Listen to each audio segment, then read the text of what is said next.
खुशी लुह बास बहुत दिन है कम अलग थी मो कम पहुंची जाइए दर्शकों को एत सारा भल पाइबा मिली ସେଇଟା ହଉଛି ସବୁଠୁ ମୋ ପାଇଁ ଖୁସିର କଥା।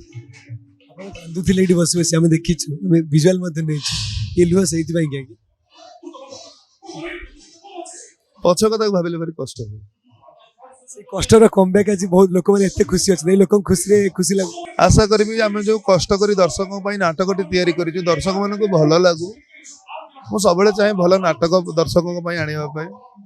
ଯଦି ପ୍ରକୃତରେ ସଫଳ ହେଇଥାଏ ତାହେଲେ ବହୁତ ଭଲ। ମଣିଷ ଜୀବନରେ ଦୁଃଖ ସୁଖ ଲାଗି ରହିଥାଏ, ସେମିତି ମୋ ଜୀବନରେ ଦୁଃଖ ସୁଖ ଲାଗି ରହିଛି। ଦୁଃଖ ଥିଲା ପୁଣି ସୁଖ ଆସିଛି, ପୁଣି ଦୁଃଖ ନ ଆସିବ ତାର କି ନର୍ଭସ ଲାଗିବନି?